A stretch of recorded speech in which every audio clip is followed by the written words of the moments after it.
The people we think do not belong are sometimes the very people who change the entire room. The first thing most guests noticed about the boy was not his smile. It was where he was standing. The annual Reed Foundation Gala was one of the most exclusive charity events in Manhattan. Crystal chandeliers hung from ceilings 3 stories high. A string quartet performed near the marble staircase. Waiters moved quietly between tables covered in white linen and polished silver. Every guest seemed to belong to a world of private jets, penthouse apartments, and family names that appeared regularly in financial magazines. 8-year-old Ethan Parker belonged to none of those things. He stood near the ballroom entrance wearing a clean navy blue blazer that was slightly too large for him. His shoes had been polished carefully that morning by his mother.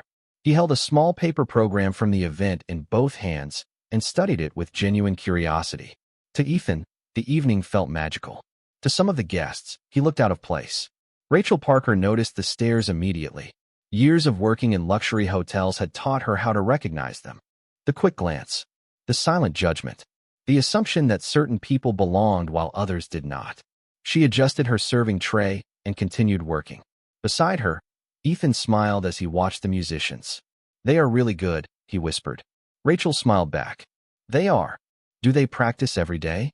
"Probably." Ethan nodded thoughtfully. "That sounds like a lot of work." Rachel laughed softly.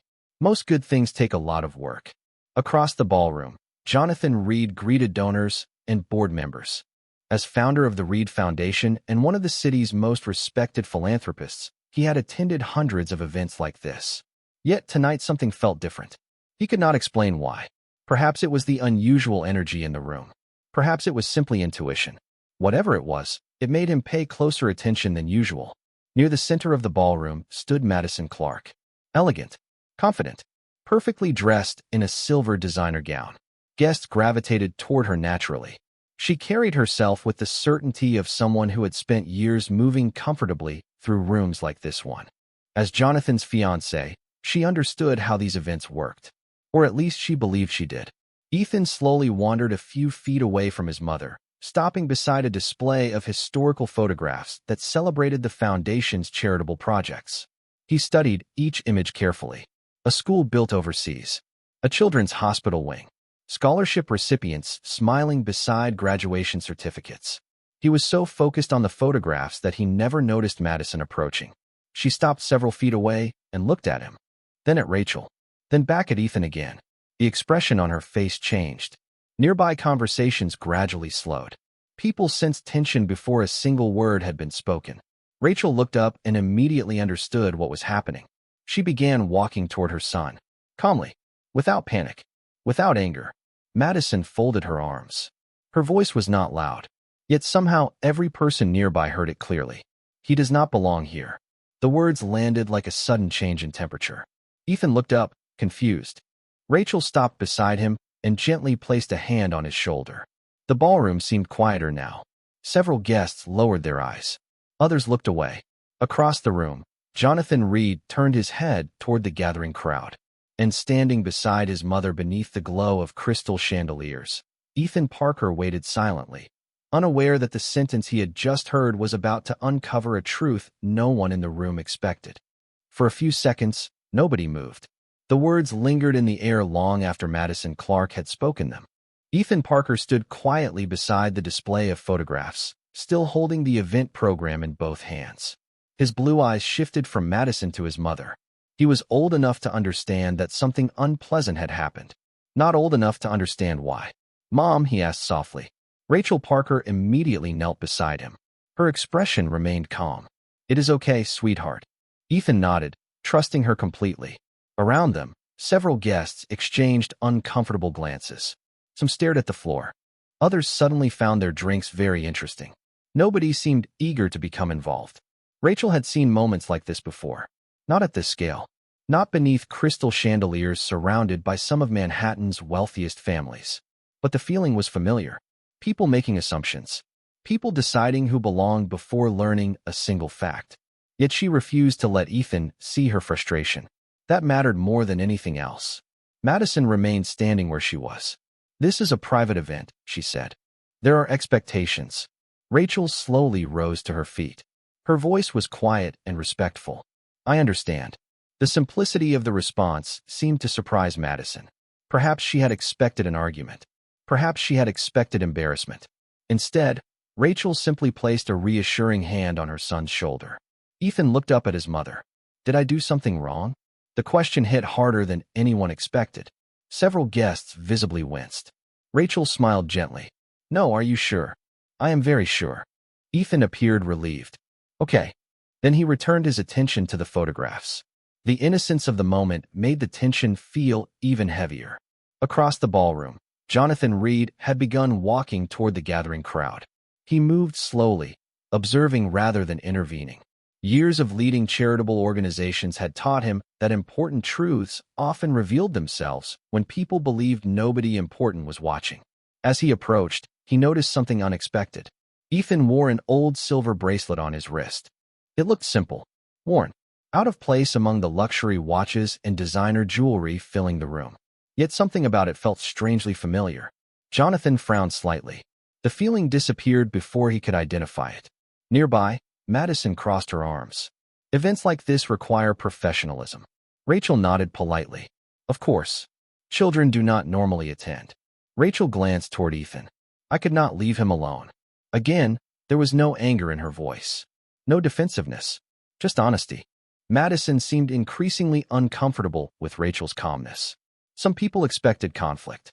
When none appeared, they no longer knew what to do. Ethan continued studying the photographs. Suddenly, he stopped in front of one particular image. Mom. Rachel stepped closer. Yes. Ethan pointed at an old black-and-white photograph displayed near the center of the exhibit. That bracelet. Rachel followed his finger. Her expression changed slightly. The photograph showed a charity volunteer standing beside a group of children nearly 20 years earlier. On the volunteer's wrist was a silver bracelet almost identical to Ethan's. Jonathan noticed it at exactly the same moment. He froze. The feeling of recognition returned instantly. Stronger this time. Much stronger. Guests nearby began noticing the similarity as well. Ethan looked up. It looks just like mine. Rachel did not answer immediately. For the first time all evening, uncertainty flickered across her face. Jonathan took another step forward. His eyes remained fixed on the bracelet in the photograph. Then on the bracelet Ethan was wearing. A memory was beginning to surface. A memory he had not thought about in years. And standing in the middle of a ballroom filled with strangers, he suddenly realized that the small silver bracelet on a waitress's child might explain far more than anyone in the room could possibly imagine. Jonathan Reed stopped several feet from the display and stared at the photograph longer than anyone else. The ballroom continued moving around him. Glasses clinked softly. The string quartet played somewhere in the background. Yet for Jonathan, the sound seemed distant now. His attention remained fixed on the silver bracelet in the picture. He knew that bracelet. Not because it was expensive, not because it was unique, because it belonged to someone he had once loved deeply. Ethan noticed Jonathan's expression immediately. Do you like the photo too? Jonathan looked down at the boy. What? Ethan pointed toward the display. You have been looking at it for a long time. A faint smile appeared on Jonathan's face. I suppose I have. Rachel stood quietly beside her son. She recognized Jonathan immediately, of course. Everyone in the room did. Yet she seemed more concerned about Ethan than the billionaire standing in front of them. Jonathan's eyes drifted back toward the bracelet on Ethan's wrist. May I ask where you got that? The question was polite, gentle, yet something about it immediately changed the atmosphere around them. Ethan looked at his mother before answering. Rachel hesitated for a moment, then nodded. You can tell him. Ethan lifted his arm proudly. It was my grandfather's. Jonathan felt something tighten in his chest. Nearby guests were beginning to pay attention again. Madison noticed as well. She watched from across the room, uncertain why Jonathan suddenly seemed so interested in a child she had already dismissed. Your grandfather? Jonathan asked. Ethan nodded. Mom says he wanted me to have it. Rachel looked away briefly. The movement was small, but Jonathan noticed it. There was emotion there. Memory. Perhaps sadness. Perhaps gratitude. He could not tell which. What was your grandfather's name? Jonathan asked. Rachel immediately stepped in. Not defensively. Simply carefully. Why are you asking?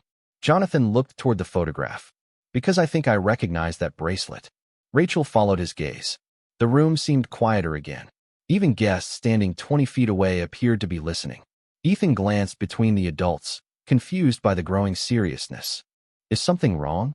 Rachel immediately smiled. No, sweetheart. Ethan nodded and returned his attention to the photographs. Jonathan lowered his voice slightly. The bracelet in that picture belonged to my brother. Rachel froze. Not dramatically, not visibly enough for everyone to notice. But Jonathan saw it. The reaction lasted less than a second. Then it disappeared. Yet it was enough. Your brother? She repeated. Jonathan nodded slowly. His name was Michael Reed. Several nearby guests recognized the name instantly. Michael Reed had been known throughout the foundation, not as a businessman, not as a philanthropist, as the man who originally inspired the organization's mission. Rachel's fingers tightened slightly around the edge of her serving tray.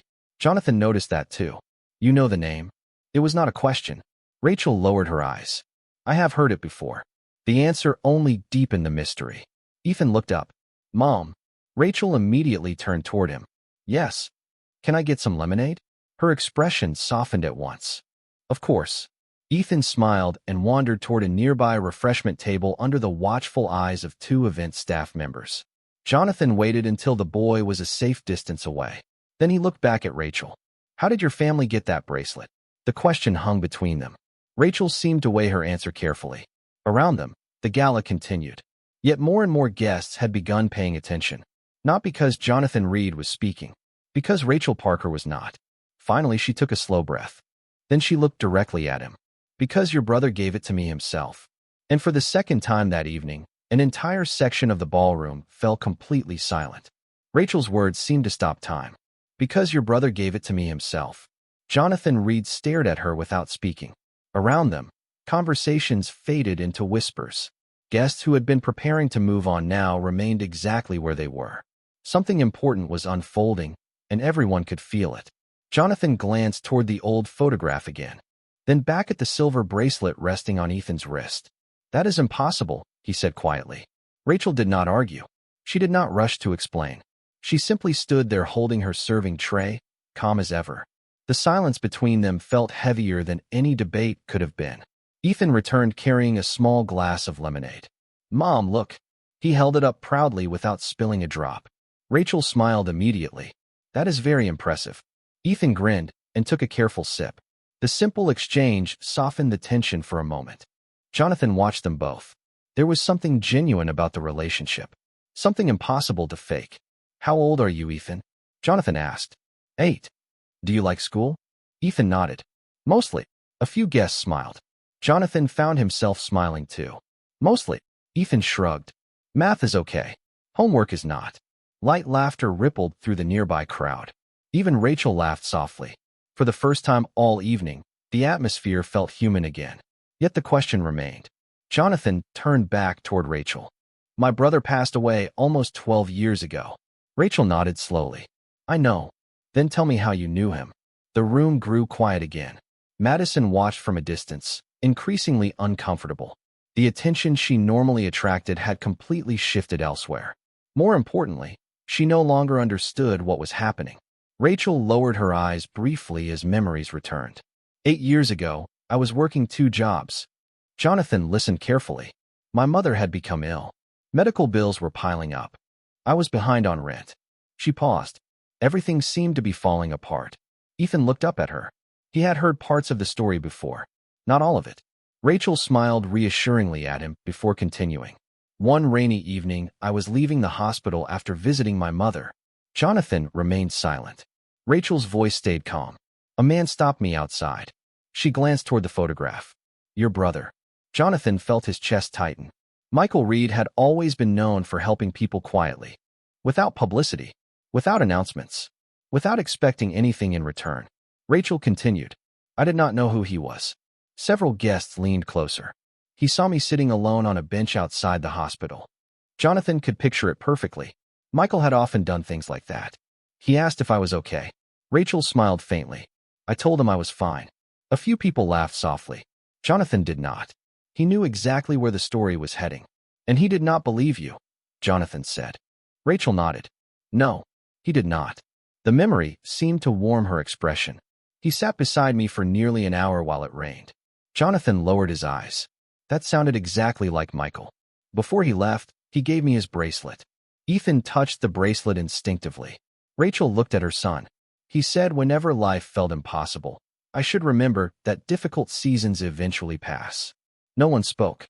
The ballroom had become completely still. Jonathan stared at the bracelet once more. Then at Rachel. A memory surfaced with startling clarity.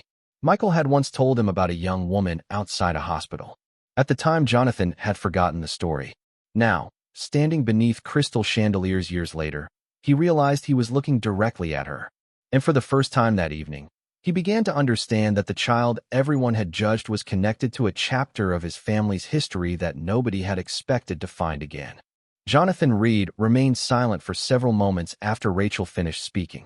The ballroom seemed suspended between past and present. Crystal chandeliers reflected golden light across the marble floor, while dozens of guests stood quietly listening. Yet Jonathan barely noticed any of it. His thoughts had returned to his brother. Michael had always possessed a remarkable ability to see people others overlooked. He had built relationships where others saw strangers. He had offered kindness where others offered judgment. And now, standing in front of him, was living proof that one small act of compassion had traveled much farther than anyone could have imagined. Ethan sipped his lemonade and looked around the room. Why is everybody so quiet? The question broke the tension just enough to draw a few smiles from nearby guests. Rachel gently touched his shoulder. They are listening. Ethan considered this. To me? Not exactly. He seemed satisfied with that answer. Jonathan looked down at the bracelet again. Michael never mentioned your name. Rachel nodded. I never expected him to. Jonathan smiled faintly. That sounds like him. Around them, more people had gathered. Members of the foundation board. Longtime donors. Individuals who had known Michael Reed years earlier. Several had begun recognizing details in Rachel's story. A few exchanged emotional glances. Madison stood near the edge of the crowd, increasingly isolated. Earlier, she had been the center of attention. Now she felt like an observer in her own event. Jonathan slowly turned toward one of the older board members. Do you remember the hospital story? The elderly woman blinked in surprise. The rainy night? Jonathan nodded. Her eyes widened. Michael talked about that for months. A murmur spread through the room. Rachel looked genuinely shocked. He did. The woman smiled warmly. He said he met someone who reminded him why helping people mattered. Rachel lowered her eyes. Emotion flickered across her face. Not pride. Not satisfaction. Something quieter. Something deeper. Jonathan noticed it immediately. You never knew that, did you? Rachel slowly shook her head. No. Ethan looked up at his mother. Grandpa's friend talked about you? Rachel smiled. Apparently. Ethan grinned. That is pretty cool. A few guests laughed softly. Jonathan found himself smiling again. The child had a way of cutting through complexity with simple honesty. Then the elderly board member stepped closer. There is something else. The room grew quiet once more. A few months before Michael passed away, he donated several personal items to the foundation archives. Jonathan frowned. I remember. The woman nodded. Including a journal. Rachel looked up immediately. Jonathan's attention sharpened. A journal? Yes. The woman glanced toward Ethan. And if I remember correctly, there was an entry about a young woman outside a hospital. Complete silence followed. Rachel stared at her. Jonathan stared too. The possibilities settled over the room like a rising tide. If Michael had written about that evening, then Rachel's story was not simply a memory. It was documented, preserved, waiting quietly inside the foundation's archives all these years. Ethan looked between the adults again. What is a journal? Rachel smiled softly. A place where people write things they want to remember. Ethan nodded thoughtfully. Then Grandpa wanted to remember you. No one answered immediately, because deep down, everyone in the room had just realized the same thing. The child who supposedly did not belong there might be connected to one of the most treasured memories ever left behind by the very family that founded the event. The possibility of the journal changed everything. What had begun as an uncomfortable moment near a photograph display was now becoming something far larger. Guests who had planned to spend the evening discussing investments, charitable initiatives, and business partnerships were instead gathered around a waitress and her son. No one seemed eager to leave. Jonathan Reed looked toward the elderly board member. The journal is still in the archives? She nodded. As far as I know. Jonathan immediately turned toward one of the foundation staff members standing nearby. Can someone check? The young employee nodded and quickly disappeared toward a private office area beyond the ballroom. A quiet energy moved through the room. Anticipation, curiosity, hope. Rachel Parker stood silently beside Ethan, still holding her serving tray. The contrast was impossible to ignore. A woman who had spent the evening serving guests had somehow become the center of the most important conversation in the building. Yet she carried herself exactly the same way she had an hour earlier. Calm, respectful, unchanged. Ethan tugged lightly on her sleeve. Mom, yes. Did Grandpa write books? Rachel smiled. Not that I know of. Ethan thought about that. Then why is everybody excited about a journal? A few guests laughed softly. Jonathan smiled. Because sometimes one notebook can tell a very important story. Ethan seemed satisfied with that explanation. Several minutes passed. The string quartet had stopped playing entirely now. Even the musicians appeared curious about what was happening. Finally, the staff member returned carrying a dark leather-bound journal. A ripple of anticipation moved through the crowd. Jonathan stared at it. He recognized it immediately. Michael's handwriting was visible on the first page. The sight alone brought back years of memories. The employee carefully handed the journal to Jonathan. For a moment, Jonathan simply held it. The leather showed signs of age. The corners were worn. It felt less like an object and more like a connection to someone he missed deeply. Rachel watched quietly. Ethan leaned forward. That is old. Very old, Jonathan agreed. He opened the journal carefully. Pages filled with neat handwriting appeared beneath the ballroom lights. Notes, thoughts, observations, pieces of a life preserved in ink. Jonathan slowly turned pages while the room waited. Then he stopped. His expression changed immediately. The board member noticed first. You found it. Jonathan nodded without speaking. Rachel felt her heart begin to race. The page was dated 8 years earlier. The exact period she had described. Jonathan swallowed hard and began reading silently. The ballroom remained completely still. Several guests exchanged nervous glances. Nobody wanted to interrupt. Finally, Jonathan looked up. His eyes moved directly to Rachel. It is here. The words barely rose above a whisper. Yet everyone heard them. Rachel stood frozen. Jonathan glanced back at the page. Michael wrote about meeting a young woman outside St. Andrew's Hospital during a rainstorm. Several people gasped softly. Rachel lowered her eyes. Jonathan continued reading. He wrote that she was exhausted but refused to complain. Worried but still hopeful. The room seemed to shrink around those words. Jonathan's voice softened. He wrote that she reminded him what courage looked like. Rachel blinked rapidly. Emotion crossed her face despite her efforts to remain composed. Ethan looked up at her. Mom. She smiled gently. I am okay. Jonathan continued reading. Then suddenly he stopped.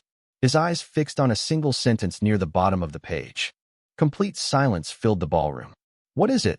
The board member asked quietly. Jonathan looked up slowly. His expression held astonishment. Then he looked directly at Ethan. And when he finally spoke, every person in the room realized the truth they thought they understood was only the beginning. Jonathan Reed looked down at the journal page for several seconds before speaking. The expression on his face had changed completely. It was no longer curiosity. It was disbelief. The kind that appears when a forgotten piece of the past suddenly falls into place. The ballroom remained silent. No one wanted to interrupt. Even the servers had stopped moving. Ethan stood beside his mother holding the empty lemonade glass in both hands. He had no idea why everyone seemed so focused on a notebook. What does it say? The elderly board member finally asked. Jonathan lifted his eyes from the page. Then he looked directly at Rachel. Michael wrote about the bracelet. A murmur swept through the crowd. Rachel felt her pulse quicken. Jonathan carefully read from the journal. If I ever lose track of the young woman from the hospital, I hope she keeps the bracelet. Not because it is valuable, because it represents a promise. Complete silence followed. Jonathan continued. A promise that difficult days do not get the final word. Rachel lowered her eyes. She remembered those exact words. She had carried them with her for 8 years. Through long shifts. Through unpaid bills. Through moments when hope felt fragile. The bracelet had never been jewelry to her. It had been a reminder. Jonathan turned another page. Then he stopped again. His expression shifted once more. This time even more dramatically. There is another entry. Several guests leaned forward. Rachel looked up. Jonathan swallowed. This was written 3 months later. He began reading. I saw the young woman again today. Rachel froze. She had not expected that. Jonathan continued. She did not know I recognized her. She was helping another family at the hospital while waiting for news about her own mother. The room grew even quieter. She had almost nothing, yet she was giving away what little she had. Jonathan lowered the journal briefly. His voice softened. Michael wrote that kindness like that should never be forgotten. Rachel blinked rapidly. Emotion threatened to surface again. Ethan looked up at her. Mom. She smiled gently. I am okay. Jonathan returned his attention to the journal. Then he reached the final lines of the entry. His breath caught slightly. The board member noticed immediately. Jonathan. He looked up slowly. Michael made a request. Nobody moved. Nobody spoke. Jonathan read carefully. If the foundation ever crosses paths with this family again, I hope someone remembers what they taught me. Rachel stared at him. Several guests covered their mouths. Others exchanged stunned glances. The sentence felt almost impossible.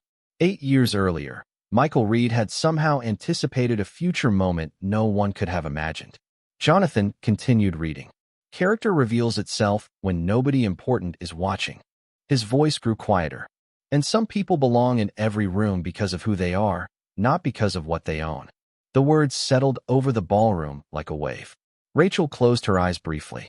Ethan tugged on her sleeve. What does that mean? She looked down at him. Before she could answer, Jonathan knelt slightly so he could speak directly to the boy. It means your grandfather's friend thought very highly of your mother. Ethan smiled immediately. I do too. Soft laughter spread through the crowd. Not forced laughter. Warm laughter. Genuine laughter. The kind that follows an emotional truth. Across the room, Madison Clark stood completely still. For the first time all evening, she seemed unable to look anyone in the eye. Because every person present now understood something she had failed to see. Rachel Parker had never defended herself. She had never demanded respect. Yet page after page, a man remembered by the entire foundation had done it for her years ago. And somehow, the story was not finished yet. The atmosphere inside the ballroom had changed so completely that it no longer felt like the same event. Earlier, people had noticed Rachel Parker because of where she worked. Now they noticed her because of who she was. The distinction mattered. Jonathan Reed slowly closed the journal and held it carefully in both hands. No one rushed to speak. The words Michael Reed had written years ago still lingered in the room. Character reveals itself when nobody important is watching. The sentence seemed to settle into every corner of the ballroom. Ethan looked around at the crowd. Why are people looking at Mom? A few guests smiled. Rachel gently squeezed his shoulder. Because they are listening to a story. Ethan nodded. It is a pretty long story. Soft laughter moved through the room once again. Jonathan smiled. The best ones usually are. The elderly board member stepped forward. Her eyes remained fixed on Rachel. There is something else you should know. Rachel looked surprised. What? The woman glanced toward Jonathan before speaking. After Michael passed away, the foundation established a small private scholarship fund. Jonathan's expression changed immediately. He remembered it. The kindness fund, he said quietly. The woman nodded. Michael wanted it reserved for people who had helped others despite facing difficulties themselves. Several guests recognized the program. It had funded education, housing assistance, and emergency support for years.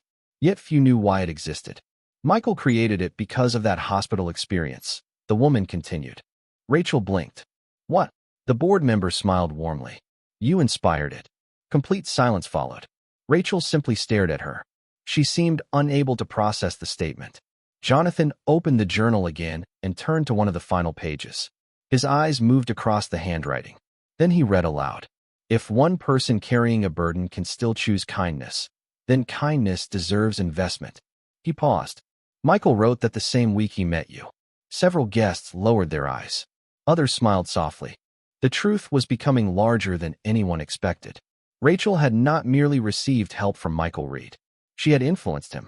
Her actions had shaped decisions that later helped hundreds of families through the foundation. Ethan looked up at his mother. You helped all those people? Rachel immediately shook her head. No, sweetheart. Jonathan looked at her. Actually, in a way you did. The room fell quiet again. Rachel seemed overwhelmed. Not because she wanted recognition. Quite the opposite. She had spent years working quietly, caring for her family, raising her son, doing her best to move forward. The idea that a moment she barely remembered had echoed through so many lives felt impossible. Across the ballroom, Madison Clark stood motionless. The earlier confidence was gone now. No one was confronting her. No one was criticizing her. Yet every new detail seemed to deepen the contrast between assumption and reality. Jonathan noticed Ethan staring at the scholarship photographs displayed along the wall. The boy walked closer and studied them carefully. Smiling students, families receiving support, community projects. Then he pointed toward one image. "Mom, those people look happy."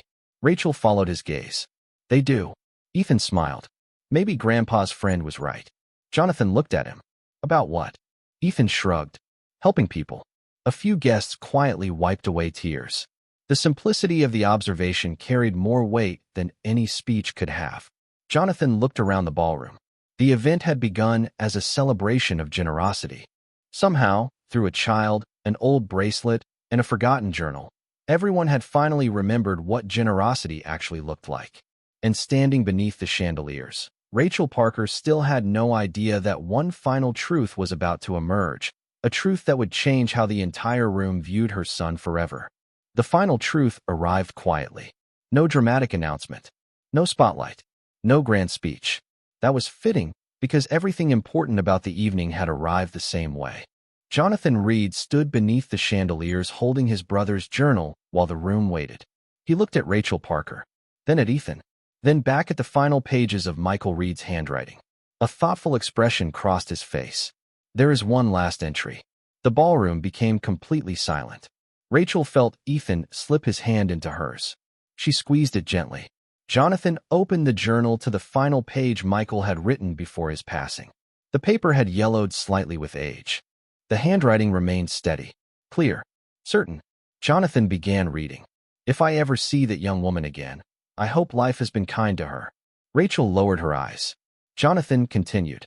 "If she ever has a family of her own, I hope her children inherit her heart." Several guests exchanged emotional glances. Jonathan's voice softened further. "Because people like her remind the world what character looks like." No one moved. No one spoke. Rachel blinked back tears. Not because she enjoyed attention. Because she had spent years believing that moment outside the hospital mattered only to her. Now she was learning it had mattered just as much to someone else. Jonathan closed the journal gently. Then he looked toward Ethan. The boy stood quietly beside his mother, the silver bracelet resting loosely around his wrist. "I think my brother would have liked you very much," Jonathan said. Ethan smiled. "I think I would have liked him too." Soft laughter moved through the room once more. Jonathan nodded. "I am certain of it." Then he turned toward the gathered guests. Tonight started as a celebration of generosity. His eyes moved around the ballroom. But generosity is not measured by how much someone gives.